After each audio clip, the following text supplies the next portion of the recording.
Feet by Denise Levertov. In the 40s, wartime London, I read an ode by Neruda I've never found again, about celery.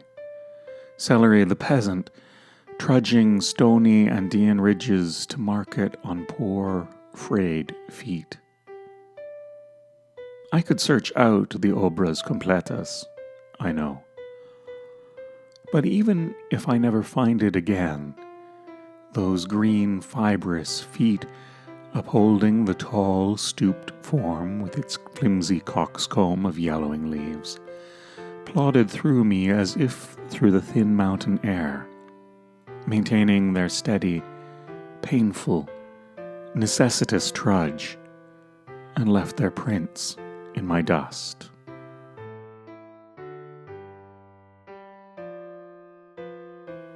Travestied by Disney, the mermaid's real story has gone underground for now, as books do if they're abused. As Anderson told it, the tale was not for young children, not even called The Little, just The Mermaid. It's about love and grief, a myth of longing and sacrifice far closer, say, to Goethe's parable than to any jovial folktale, much less to today's manufactured juvenile distractions. The merfolk live for 300 years, then dissolve in foam of the wave, and forever vanish into non-being. Humans, the mermaid learns, rarely live for even 100 years, often far fewer, but they possess immortal souls, and rise to continue living in starlit regions merfolk can never see. In her resolve to love and be loved by the human prince she had rescued once from storm and shipwreck, and gain for herself such a soul, the mermaid goes to the terrible ocean witch and obtains a potion to turn her golden-scaled fishtail into legs and feet, and gives up her voice in payment. She does this knowing each gliding, graceful step she will take will bring her the pain of walking on knives. She does this for love, and the dream of human joys and a deathless soul. There's more, much more to the story, even a kind of happy ending after the final sacrifice. A concession Anderson made to his time and place. But what endures along with the evocation of undersea gardens, of moonlight, of icebergs and coral, and of that same yearning we find in the silky tales and in the Forsaken Merman, are the knife blades under her feet, unguessed at by any who see her glide and dance, and the torment of having no tongue to speak her love, to speak her longing to earn a soul. Something in this made my mother shed tears when she read it aloud, her voice for a moment baffled. And this when her closet was still full of elegant shoes with the pointed toes of fashion. Did she foresee, and forget till the next reading, the misery old age and poor circulation and years of those narrow shoes would bring her? Certainly she had no doubt of her own soul. No, what hurt her was the mermaid's feet. Her agony without complaint. Her great love, courage, unfathomed sorrow would not have equally moved my mother without that focused sense of each step the mermaid took being unbearable, yet born. The firm support we count on torn away, invisibly shredded.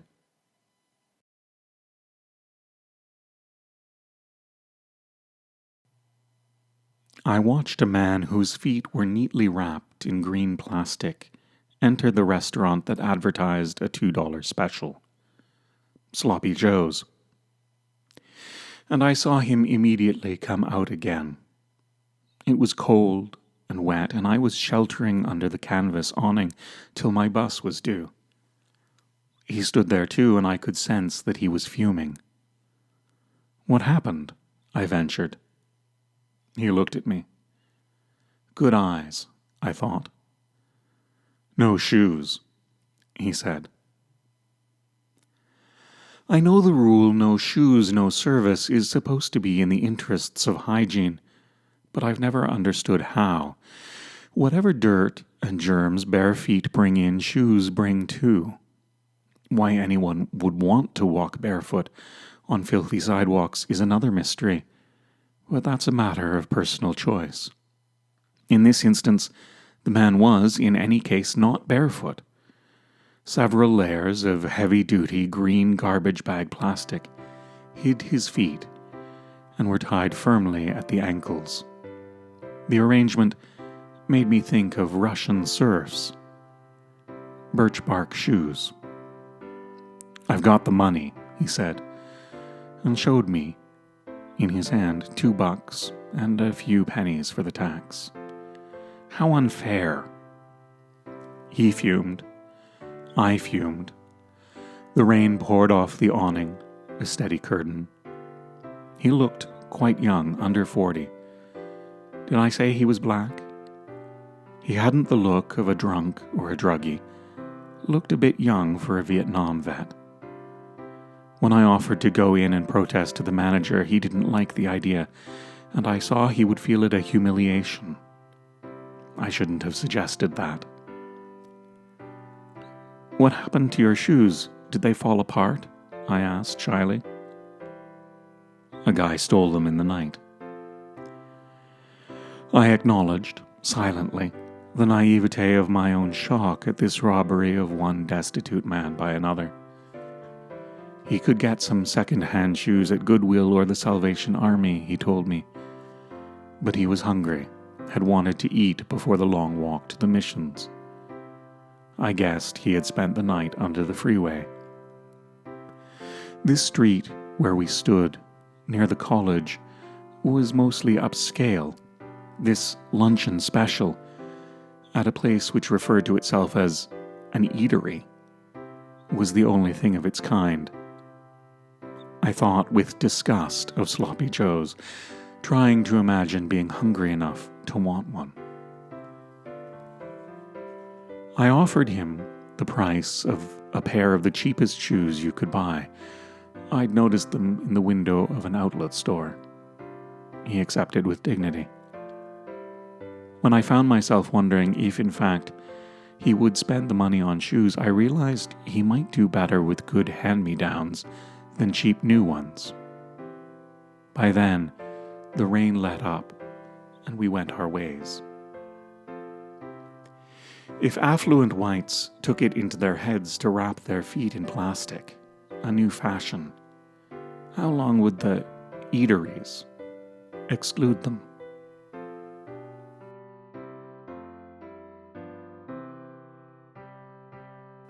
Still in her 80s, when she first lived there, she loved to tramp over the cerro above the town.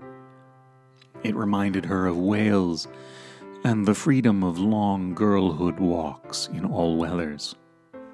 Here, as there, the hills and mountains, layer beyond layer, ranged themselves like advancing breakers, though they broke on no shore. Cloud shadows stroked them. Brightness flowed in again as the shadows moved on. But in time her strength failed her. She walked only down to the town's mercado to buy the fruit she craved and exchange a word or two with the market women, the vendors of juice or trinkets, and give her letters into the hands of sour-faced post office clerks. In the Zocalo, she could watch with pleasure the playing children, or with amusement the foolish antics of tourists. Everywhere the familiar faces of strangers. Then, climbing back up the hilly streets, ill-paved, high-curbed, often by her mid-80s, she needed to pause. to stop and rest in a cool, dark church. Once, and more than once, perhaps, her feet pained her so much that weakness overcame her. She sat there crying, desolate in the need to rise and walk on, 4 or 5 blocks to her room, her bed, her books, her patio. Accidental pilgrim in a strange land. When, my next visit, I'd found her slippers padded and soft yet sturdy enough for the cahier, you'd think I'd brought her the moon and stars. We begin our lives with such small, such plump and perfect infant feet, slivers of pink pearl for toenails. It's laughable to think of their ever sustaining the whole weight of a body. And end them, sometimes, with gnarled and twisted objects, in which are inscribed whole histories, wars and uprootings, and long, patient or impatient sufferings, layer beyond layer, successions of light and shadow, whole ranges, but no recollection of what our feet were like before we put them to work.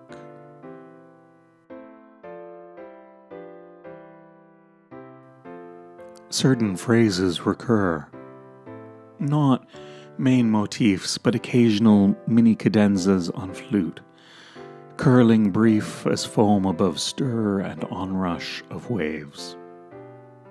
Beautiful are the feet of the swallow, folded unseen past the mountain. Or, blessed are the feet of him who brings good tidings. Beautiful, too, one's own feet if they've stayed more or less straight and strong through decades, and one walks for miles by the sea or through fields and woods, or spends a joyful day in a great museum, arriving at opening time, staying till closing, grateful to be so upheld. Yet, what prevails is harsh. The mermaid's knives, my mother's tears, or the shame an aging poet felt when, bulky in body, diabetic, she had to call upon someone to cut her toenails.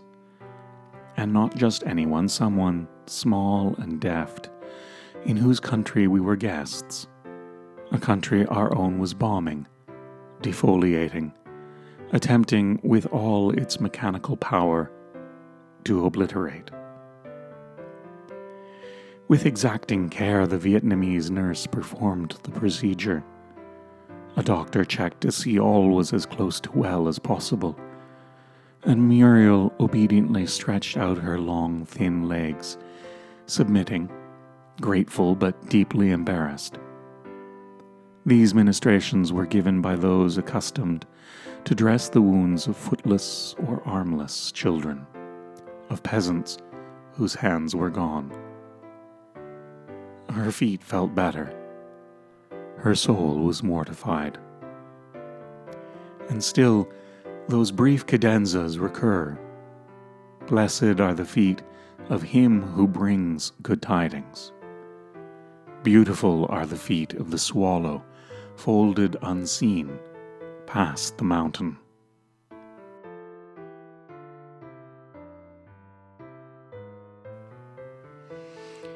Maundy Thursday. As prearranged, 12 chairs are placed in a row before the altar, and 12 parishioners seat themselves and take off their shoes and clean socks. As the old priest and the young one bend to their task, one stiff, one supple, and carry the shining bowls of fresh, warm water to each presented pair of pre-washed feet, and wash them again and dry them on white, white towels. The humble ritual, so ancient, so much an act of the body, a sanctification of flesh, even though at times proud prelates and small bigoted men have been the enactors, stirs the heart, as true theatre must, even in an age with so loose or lost a connection to symbolic power. But this is a good time to reflect on how dusty, scarred by worn sandals, dirty between the toes, grime on the calloused soles, the apostles' feet would have been. And mind moves on to worse. Old winos stumbling along unwashed, their long nails thick as horn, shoes wrong-sized, broken. And not just winos, anyone homeless who has to keep moving all day with no place to go, even if shelter at night gives them a chance to bathe their blisters, must know week by week an accretion of weariness, once good shoes grown thin, must know a mounting sense of frayed and helpless fiber at the ends of swollen legs, although they have never imagined the endless foot-after-foot journey of peasant salary.